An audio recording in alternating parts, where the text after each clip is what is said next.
Well. Hello, everybody. Welcome to episode 2 of the Boo Shakalaka podcast. I am Tiffany, and I'm joined with my co-host Pierre.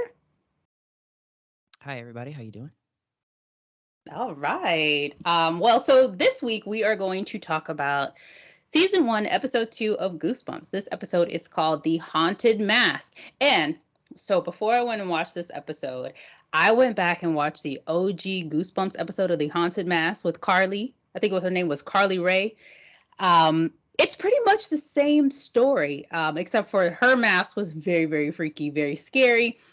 But it's got the same parallels as the new season. So I kind of like that they're still working together with what was there before, and they're not really changing R.L. Stine's, masterpiece of Where'd writing. you watch the old episode? Don't get me lying. It's actually on streaming somewhere. I want to say it's on Netflix or Hulu or Freevee or Tubi. Okay, Or never mind. Never mind. Never mind. It's out there. it's on one of them, and it's definitely available for streaming. So I recommend that anybody that listens to these episodes, before you listen to ours, go back and watch the original, then go watch the Hulu series, then come back and listen to us. But make sure you come back and listen to us because you should. Yeah, we need those HelloFresh. We need that money. Please come back and listen to us. HelloFresh, yes. Just use the code BooShakalaka for 10% off your order. Yeah, because I Wow. totally use HelloFresh. When I'm cooking for my kids, I don't want to come home and make a full meal, but HelloFresh comes with everything you need. I cannot wait. I cannot wait to get the sponsor money. Well, until then, we got to work. We start this episode finding out who the troll is, and who it is discovered that it's Isabella. So she's typical invisible girl in high school, and how she compensates for that is being an online troll to everyone in her class. So we see her literally waking up, making fun of people in the hallways, just basically being, uh, agent of chaos. And we're also introduced to her little Wait, brother Alan, who did you say what? Asian of chaos or agent? Wow. Agent. Okay, Okay, hold on. thank you. I was about to say you tried to get us Can we canceled not really early cancel? on. Oh, so we basically discover Isabella is the agent of chaos, agent of chaos at her high school. We also get introduced to her little brother Alan, who's he kind of reminds me of like the Tatum Riley of scary movies. Like he's like 10, but he's like sassy, and he's like he knows more about high school than his big sister. Like he's just like in the know, very quick witted. I love that trope with little siblings and their older sibling being like the dumb one. It kind of reminds me of Stranger Things. Before you continue, I didn't know that Tatum Riley was in the Scary Movie. Tatum Riley was in Scream. I meant the Tatum Riley trope in scary movies where like the best friend is cool and fearless and all that. You can go to hell. Oh my goodness. Yeah, so the brother, actually convinces her to go to the party before she even cancels it, which is kind of weird. Like, how does the brother know about the party? How is he in the loop of this high school when he's like 10 Well, years old? he knew that she trolled and got it canceled. That's the thing. It's like, so they're apparently really close because I'm just like, I don't know. The fact that your little brother is smarter than you is just really weird to me. He has more sympathy than she does too, because just because people are ignoring you doesn't mean that they have a problem with you. It just means that they just don't want to be bothered. Right. And then she's like the tech nerd at school. It can be a twofold thing. You can isolate yourself sometimes as well. And then she tries to talk to people like, we see Margot in the conversation, and we see Margot in the hallway, not in the conversation, having a conversation with her dad. And like, she just Mhm. random like, hey, Margot, you okay? Like, girl, I don't know you. Like, you have to build relationships, high school students, before you just walk up to random people and think they're gonna spill their guts to you. Yeah, it's very interesting. Like, people know her face, but they don't know her name as Isaiah. He Later can on in go the to hell, episode. Susan. Whoa. So Isabella cancels Allison's party, but as you know, as in episode 1, Isaiah finds out we can go to the old Biddle home and we can actually have the party out of there. So Isabella makes it to the party and hides out, and while she's hiding out at this live party, she hears her name being whispered. So how the hell is she hearing her name being whispered when there's like jamming music playing top 40, over the Beat speaker that Isaiah brought and sat in the living room? We're gonna just chalk it up to supernatural powers. Ah, supernatural power means the volume is turned to 50. Okay.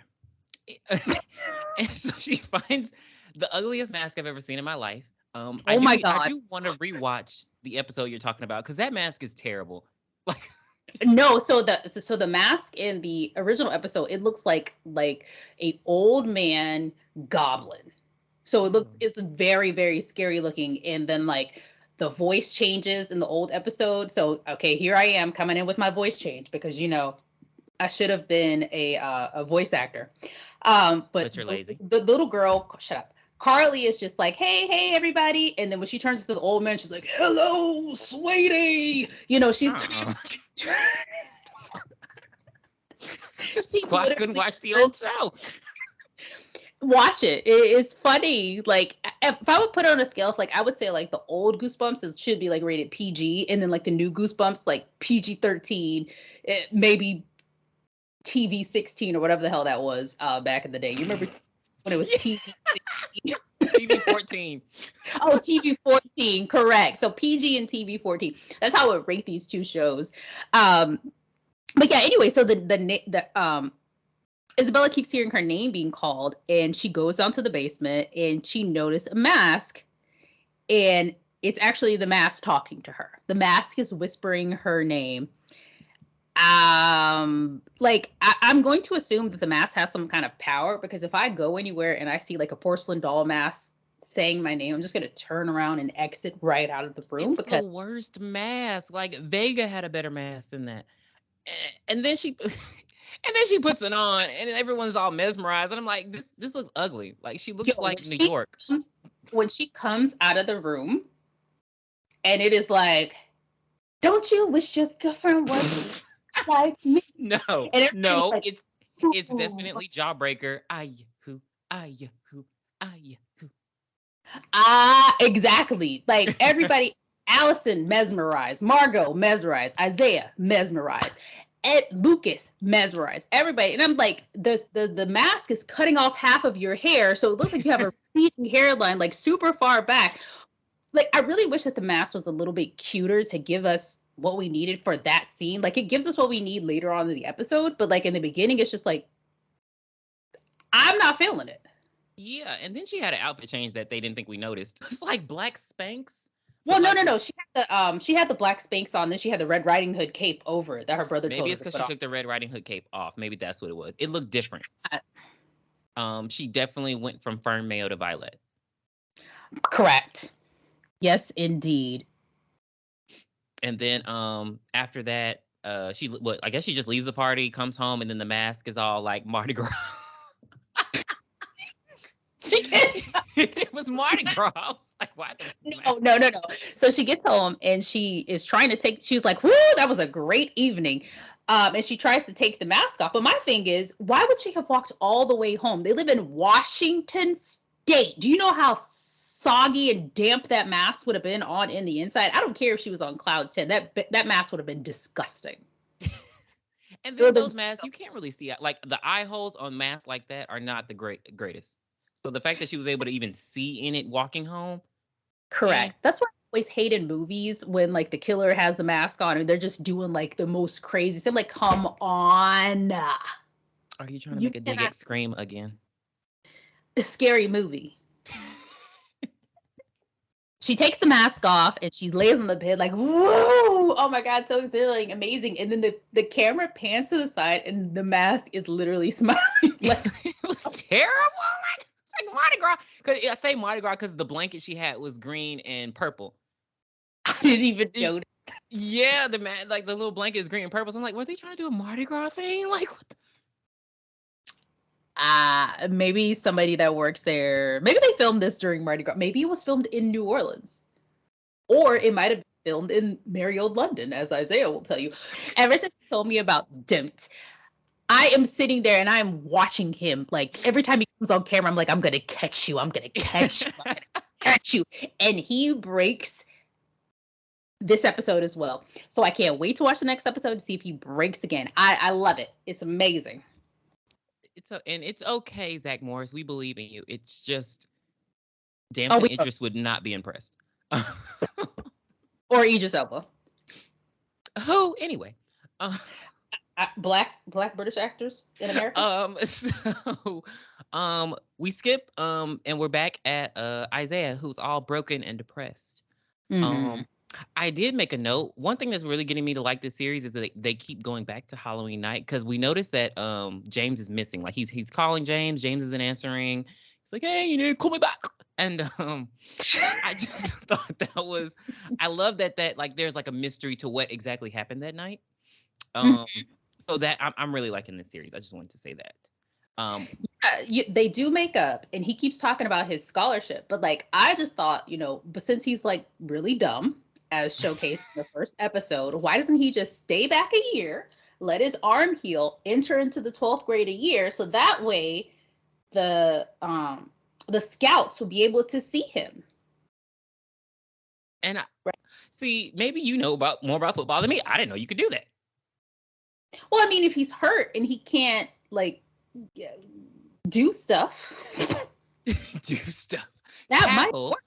No. I mean, like he's hurt. Like he can say that he can't come to school. He's like depressed, or any kind of thing like that. I'm pretty sure if you have any kind of medical excuse, you can take a year off of school. And why couldn't he just come back better than ever? I mean, they do it in college. Obviously, you don't leave college, but if you're already there and you get hurt, you go to take a year off of football, but you're still going to be, enrolled in football, quote unquote. Don't tell me Carver can just cut class because she broke her leg in 3 places. Hello, get a wheelchair.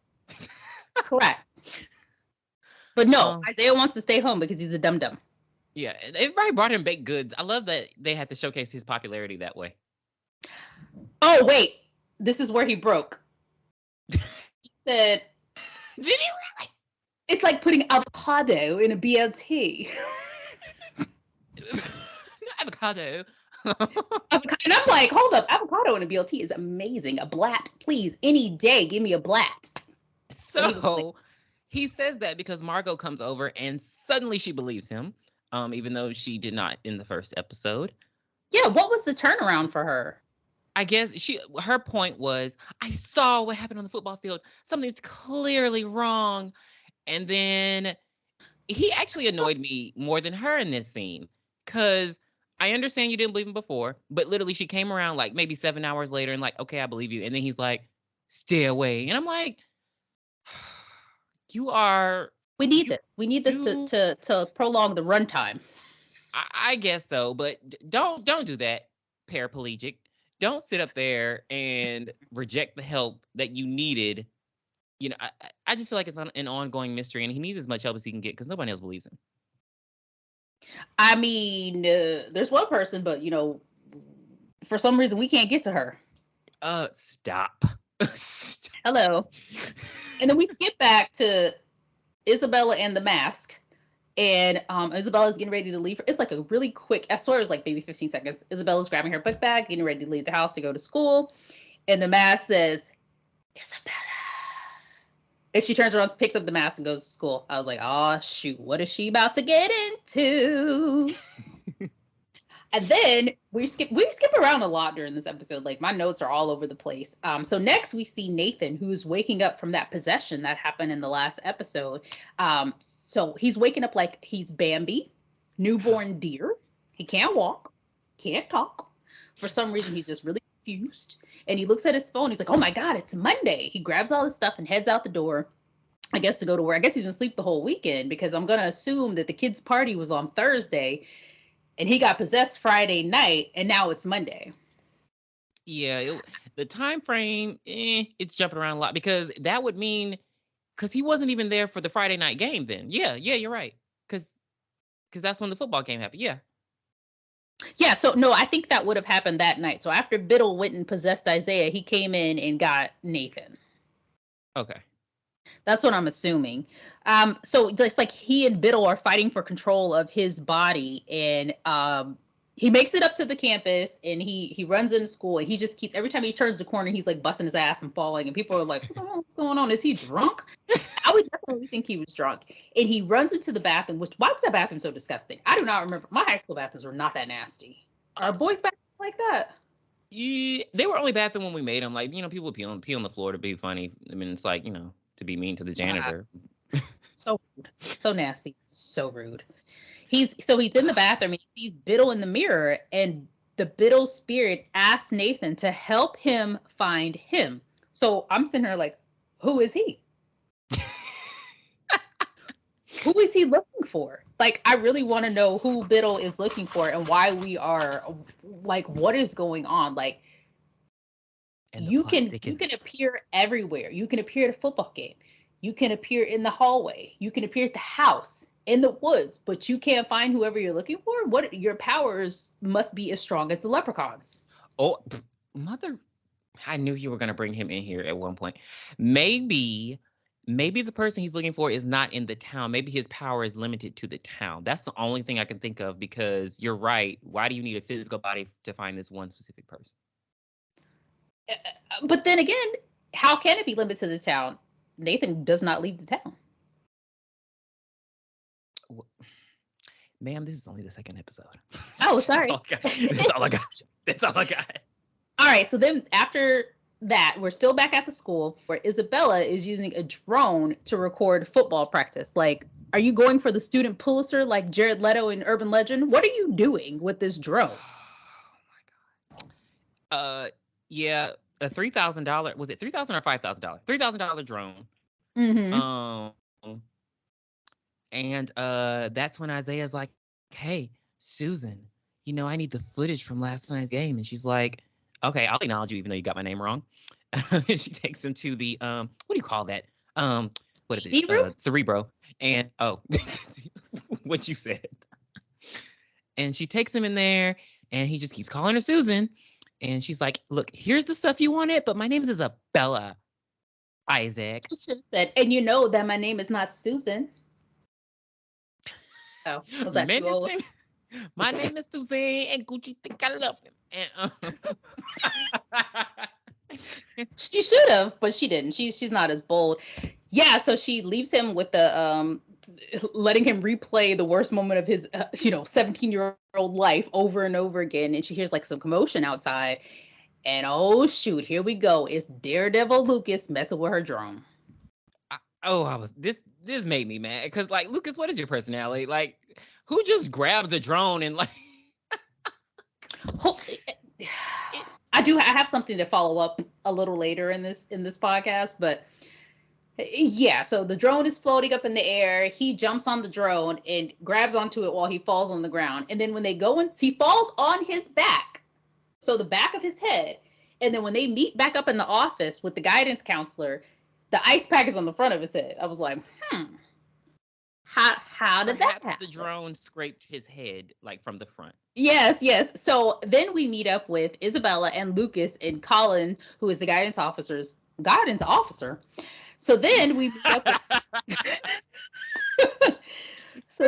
up with Isabella and Lucas in the office of Colin, who is the guidance counselor.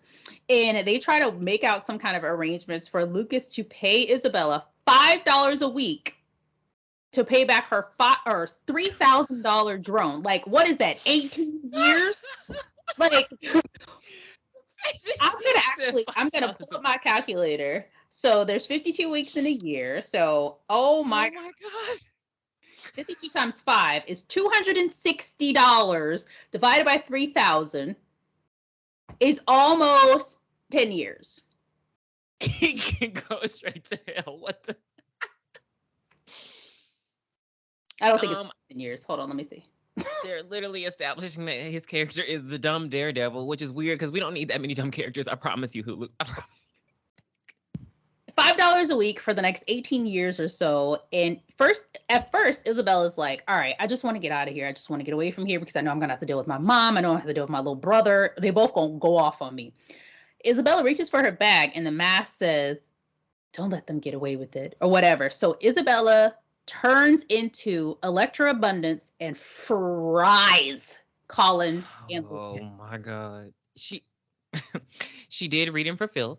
Like that part was very good because you can tell he broke a little bit. And when I say broke, like I mean like she shattered his like when she called him weak, like he felt that. I don't Yep. think Lucas really cared as much. But yeah, she laid into them like, ugh, that was a good moment. That was I wish that really explained the power of the mask. Right. But then I want a mask that can help me read folks because when I get mad, I'll either start crying or I'll just be ready to start fighting. And then like 2 days later, I'm like, oh, I should have said this. That would have been good. A Scorpio, ladies and gentlemen. Thank you. So after that fry session, Isabella grabs her stuff and she runs out of the office because she goes back into her weak mode, as we would call it. Her just too scared to do anything, too scared to stand up for herself. And then we skip over to Isaiah, who's going into the locker room looking for the camera, which is not there. And he runs into Nathan, which is so very awkward in this locker room with the ref gear blowing a whistle. I was like, wait a minute, I am so uncomfortable right now. I don't like this at all. It was icky tension. Icky tension. Yes, he looked like he was just about to do something so foul. Yeah. And he makes us he makes a slip up because he's like, hey, didn't your dad play football? It's like, how the hell do you know? You're new here. Right. It's not like my dad is like the big man on campus that everybody strives to be. We didn't get that from this. Yeah. We didn't retire his jersey. Correct. All right. Then we skip to the most grimy part of the episode with these two cheating ass parents. I'm so glad you brought this up because I was like, this was awkward to me because so Colin goes over to Nora's and she's like, oh, I thought you were going to cancel tonight. And he's like, no. And then like they're talking about Lucas and how he broke the drone. And that's when we learned that Lucas's dad like recently passed, which I guess is what we're supposed to have sympathy for him. And then like they get interrupted by this wench. What was she? The babysitter, the town babysitter, and she's like I'm like, your daughter is very old. Why are you still talking to me? She's like, hey, I'm the babysitter, and I was just wondering, like, what did she even ask? I don't even remember what she said. I was just she just annoyed me, like. All right, get your scones and get out of here. Because what did she even get? Like, Nora's the only person who works there, correct? So who was she buying anything from? She just walks in and interrupts her moment and then walks out. Like, because Nora did not get up.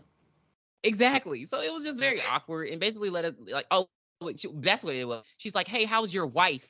Very much so me. Oh, yeah. He's like, oh, yeah, she's out of town. My wife? Yeah, she's out of town. Yeah, she's out of town. Oh, yeah. And she's like, oh, yeah, well, tell her I said hello. I'll let her know I saw you up in here with this wench. That was the whole point of her, was just coming in to say. So they're both wenches? Well, it's crazy because, like, no, they shouldn't be cheating, but also don't ruin my moment. I don't know. Exactly. And then, so after we leave that scene, Nathan then shows up at Nora's breakfast boutique being a straight weirdo. Like, Biddle, you have possessed this body. You were once a freaking human being. Get it together. Like, why are you acting like you were a dog and you are a dog and now you're in a human's body? What are you doing? 100 D's for Eddie McDowell. Correct. Like, first he orders an egg sandwich, and it was weird enough. He's like, I'm Nathan, and like, yeah, my son likes you, blah, blah, blah. I hear you're living in the whole Biddle house. And she's all shocked. Well, no, she doesn't say that. She actually says, where are you living? And he's like, the old Biddle house. And then she's like, noticeably like shocked, but she keeps it together. And then that's when he's like, yeah, kids can be so cruel. And she's like, the fuck do you mean by that? You are new here, sir. It's like he's, I get slip ups, but I mean, come on now. And he's like, well, everyone forgot about him. And she's like, not everyone. And so I guess that's when he decides not to kill her, because I don't understand the point of him going here, honestly. Mm-hmm. Remember the part where she turns around and she's like, you can't be back here. And he's like, says who? Yeah, and then he grabs, what did he grab? Like, oh, some cocoa. I'm like, sir, what are you doing? Like, you ain't paid for that? Swing it. And then we have Nora again. Yo, this was the Nora segment, mind you. So Nora stops by Isaiah's house, Ben's house, and she sees Isaiah outside, and she's like, "Hey, Isaiah, I really would like to talk to you." But here comes Ben's big ass around the corner, and he just debo's and like, "Isaiah, gone in the house," and Isaiah's like, "Okay," and he tells Nora to get out of here with her crazy talk. Crazy talk about Bill. We're not gonna have that crazy talk in my house. And then he walks inside, and then here comes Margot out of nowhere. I'm like, y'all just be walking around in the dead of night like this? Who does that? It's so weird. Like, I guess just damp Washington State. I don't know. But she ends up talking to Margot and giving a picture of Biddle to Margot to show to Isaiah to see if he recognizes the person. But she does not tell him who the person is. She just said, see if he recognizes him. Like, why are we being so vague? And like, why can't she just pick up the phone and call Isaiah's cell phone? Like, Lucas might have it. Her son might have the phone number. Maybe it's I don't know. Because I was going to say maybe it's the whole adult child thing, but she just ran up on him while he was taking out the trash. So I don't know. Yeah, it's very creepy for no reason. Like, it could be like all so simple. Like, hey, Isaiah, let me chat with you real quick. Like, I don't know. I gave you crackers in the first episode, wanted to make up for it. I don't know. So this is the part that I wanted to get back on. So we're now back at Isabel's house, and her brother is like, hey, I have evidence of what happened to Dad's drone. He shows her a video of Lucas. So Lucas is on the bleachers, the video, and then he jumps on the drone, and then there's actual drone footage of him hitting the ground. So who sent him the drone footage? I would like to now petition Tiffy and I to be on a production team. Hulu, if you are listening, we would like to be on your production team because we will catch things like this. Hours of editing, I expect someone to have caught this. I don't know. She was there when it happened, so he would have never touched the drone again after he hit the ground. She would have grabbed it from him. See, we catching it every another time. Student under the drone. I don't know, with their phone. I can't explain production. I cannot do that. But I do know what you're talking about. Yes, I watched it. I was like, wait. I don't know. But then, so Margot shows Isaiah the picture, and they come to the conclusion that it's Biddle, because Isaiah says, this is who I saw. This was the referee at the game, the fire game that I attended Friday night. Remember, Margot is the smart one, so she did research. She didn't just come to him with a picture. She did research. She did a Google on this space and said, oh, Biddle. And then she went to Isaiah and said, hey, do you know this person? He's like, yeah, it's the referee. She's like, oh, no, baby. This is Harold Biddle. And then they're like, okay, well, we got to rush over to Nora's shop. We got to chat with her because what the heck is going on? Why is she giving this picture without any context? Before we meet Isabella's mom, who's like, I don't want to say it's kind of stereotypical, but she's a hard ass. She's like, you know what? You broke that drone. You pay for that drone. And apparently Isabella's dad is never around. Maybe he's a businessman. Oh, yes. He's a businessman. That leads her to be grounded. So she's grounded. And so her phone and her laptop are taken and locked in a drawer.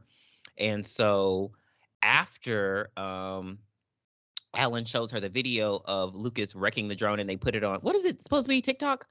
I didn't understand. What was the app that they were on? Anyhow, Instatalk. And that's when she's like, I'll take care of this. So she takes the mask and heads over to Nora's as well. And then now we catch up with the scary part. Lucas outside. Not really. So you see Lucas outside skateboarding and he sees a figure when he really should be going to find a damn job to pay Isabella back while he out skateboarding trying to do tricks and he's like terrible on his skateboard. We see a figure in the corner. All of us are going to assume that it's Biddle. We think it's Biddle, but no, it's the masked crusader, i.e. Isabella. The masked tuxedo.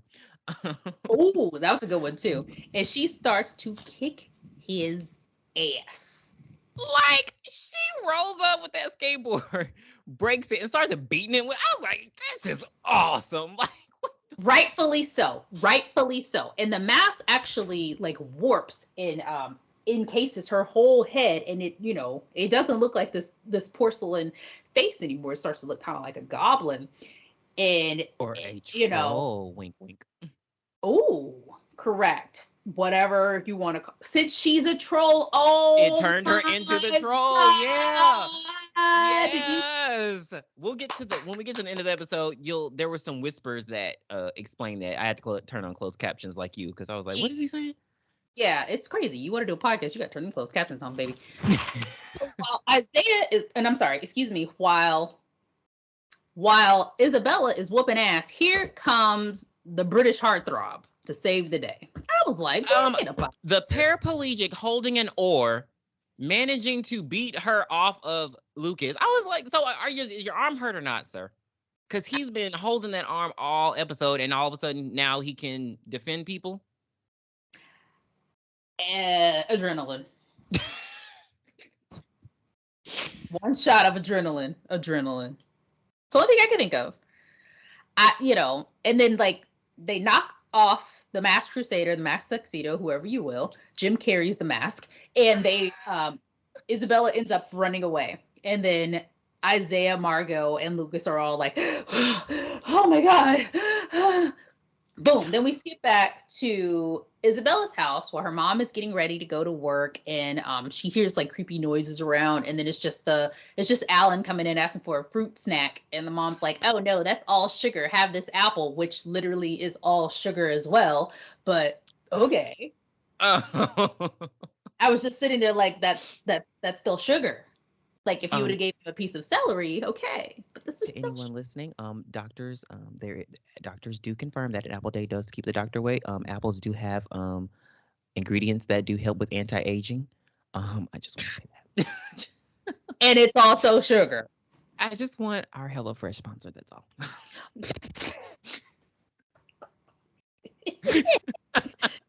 So anywho, the mom ends up leaving, going to work, because she knows Isabella is supposed to be on her way back home. And Alan is sitting in his room, I guess, reading or something. Was he watching TV? Reading or watching TV, just relaxing. He hears like these noises coming from downstairs. So he takes himself downstairs and he sees this figure in the living room wrecking shop. So my question is, what was Isabella looking for? I'm guessing she was looking for her phone and her laptop, but the drawer was open. So, we know from what you're about to say in a few minutes that she had her phone and her laptop. Mm-hmm. So what she was looking for at that moment, no clue. I'm guessing she was just pissed at her mom and just wanted to fuck shit up. It was very odd. So the little brother, when I was younger and growing up, I was always told to call 911. I thought that's what he was gonna do. He calls Isabella, and the phone starts ringing in the back pocket. What surprised me is that the troll did not turn around and grab the phone and say hello. I was waiting for it. Oh my God, I wanted it so bad. I would have fallen to the floor, and you would have not been able to find me for days if that had. As long as I find you on Sundays at 7. He notices, he's like, oh shoot, this person has Isabella's phone. So he runs outside to, I guess, what is their childhood playhouse? It was like a treehouse cabin. Very nice. He runs to a cabin in the woods. And he goes and hides. And at this point, the mask has overtaken Isabella. And it's very animalistic. So it's growling, it's scratching at things. It's not human at this point. And we got to teach the little brother to fight. Because he just sits there and he pleads with it. And he's like, Isabella, I know that's not you. No, Isabella, I know you're in there. Isabella, I know you're in there. Come out. And Isabella starts to fight back with the mask. And she ends up overtaking the mask and being able to take it off. And she throws it to the ground. And that's when the mask is like, you're meant to be a troll. You're meant to be a troll. This is what you wanted, whore. That's what the mask said? He didn't say whore, but he definitely said, you're meant to be a troll. You're meant to be a troll. Don't do it. Oh my God. See, I definitely had to turn my closed caption it on. Yeah, it was a little creepy. How are we supposed to catch that if we don't have closed? See, I don't like that. Put your on. I mean, that was like, it was pretty creepy how she was looking. She was scaring the heck out of the brother. That was pretty, it gave me a couple goosebumps. Yeah, she had blood on her face. I was like, ew, this goo. It was a lot going on.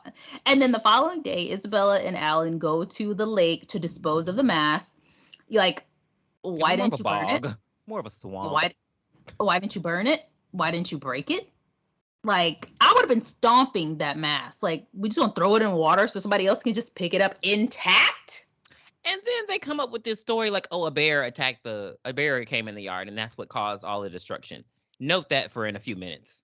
After they throw the mask into the water, they tell it to go to hell, rot in hell, burn in hell, and they leave. Here comes Nathan from behind a tree. And he slinks out of the woods and stares into the water to possibly retrieve the mask, but we don't know because it cuts to another scene. Where Isabella and her mom are heading over to this very nice house where apparently Isabella admitted to wrecking the house. Because I was like, well, what was the point of coming up with the excuse if you were just going to say you did it? That's what threw me. I'm like, so are we just putting in dialogue in the episodes just for dialogue? And why would she take Isabella anywhere? Isabella should be at home cleaning. Yeah, but her point, her justification is, I can't trust you, so you have to come everywhere with me. Yeah. Okay. I guess. So they head over to this beautiful rich house, who we discover is James's house, and his mom answers the door. And she's very like, why the hell's your daughter here? James, take it to the game room. And they go to this super awesome game room that I definitely want. And while they're in the game room, the adults are outside talking. And they're talking about how crazy Nora is. And we get a lot of exposition here because apparently Nora almost got locked up in a mental institution before because she was saying stuff like this. It was very vague, but it was very like, little droplets here. And then they like threaten to take her son away if she doesn't stop talking about it. She's like, guys, he's back. He knows what we did. He's back. And they're like, yeah. And you know what else is going to be back? You in that mental institution and your son without a mom. I'm like, oh my God. How? Yeah, it was really crazy. And they just sit there and they continue to call Nora crazy when obviously she's the smartest. Like, I really feel like Nora was Julie James in this scenario. She wanted to call the cops, but Ben wanted to take it to the grave like Barry. So I did speak to a lawyer at my job about this because that's what we do at my job.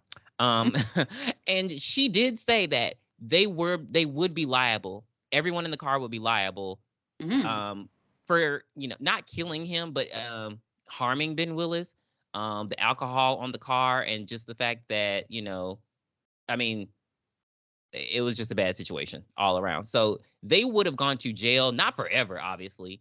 But they would have probably had to do time. They probably weren't able to plead out. Honestly, if they had a good ADA, they would have been able to get a plea deal, maybe do probation. Moral of the story is, if you hit someone with your car, make sure he's dead before you dump him in the ocean. Correct. Dumbasses. Then we want to have a sequel in, where were they at? Bahamas. Oh, don't do that. Oh, Brandy, I love you. She doesn't deserve her final girl ring. What is Brazil? It is not Rio de Janeiro. Brasilia. Is he alive? I hope he's alive. I don't know. I don't remember his real name. Anyway, let's finish this episode. So we're almost done, like literally almost done. So we then see Isabella and James playing pool in this amazing game room that Pierre wants in his life, needs in his life. And they're chatting about how the parents are, insane at this point. That they just don't have good parents. And I agree with them as well. And I don't know if you want to tell this part. I feel like you should tell the next part. And so, they're playing pool, which I can't play. And so, Isabella goes, she's, making her move, and apparently she can't play either because she hits the ball and it hits James and he explodes like he's on Nickelodeon Kids' Choice Awards into this green goo. If I wasn't sold with the show before, I was sold at that moment because I was like, what the hell? Like, that's literally the reaction you have. And then we get the moment from Isabella in the episode. Oh my goodness. Yeah, it was very shocking because you did not expect it for somebody to just sit there and be talking in mid-sentence, knock a pool cue and hit somebody in the head with it. You expected it to just hit his head and bounce off, and he just And I was exploded. like, literally, it was definitely Kids Choice Awards, like the slime. Yeah. Like I was like, what the that sold me. Yeah, That it was sold me. the that was the WTF. So like I will say until that part, this episode definitely was not as good as the first episode. I think the whole haunted mask, it had its moments, but I think if this was the first episode that we saw and it didn't have the part where James exploded, I don't know if I would have continued watching because I was kind of bored with it. Um, for the most part, except for like when she turned into Elektra. And I think if we had had more moments like that, I feel like she didn't really like she went from like, reading people to like instantly turning into the troll. I think if they had done it to where it's like, she's being, she's speaking her mind more, she's going off on mhm. Alice and she's going off on all these other students who usually typically ignore her. Then she went to the troll. It would have made it more like, I don't know, the stakes would have been higher or something like that. It's just like she read, she went troll. I think it was very rushed. I think that's what I'm Right, like feeling. yeah, we didn't really get to know Isabella as a character as much as we got to know like Isaiah in the first episode, since he was the main focus of the first episode and she was the main focus of the second episode. Right. Yeah. They were just like, don't focus on her. Focus on. So, how would you rate this episode?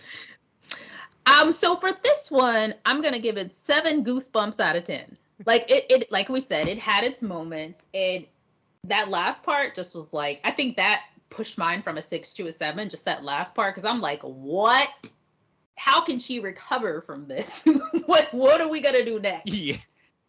I give it a 6.5 just because there were just a lot of pieces dropped in for exposition, but there was no oh, I thought you were gonna cancel tonight. Like there was just a lot of drops, but nothing that actually we got no conclusion from it all. Like even when Mm-hmm. Isaiah saved Lucas, and like we didn't see them. Like we didn't see them until we didn't see them for the rest of the episode actually. Heavy Um, breathing, cut screen. yeah, and so but the thing that has me coming back is because I feel like we're going to keep returning to Halloween night and seeing what happened with people because obviously something happened with James. Oh, Because he's well, been missing and then we see him and then the goo. Um, because all like even in the first episode, we just know that he made out with the guy that he was crushing on, but we didn't mhm. see like so I'm really interested on what happened with James. So I really want to watch the next episode right after this.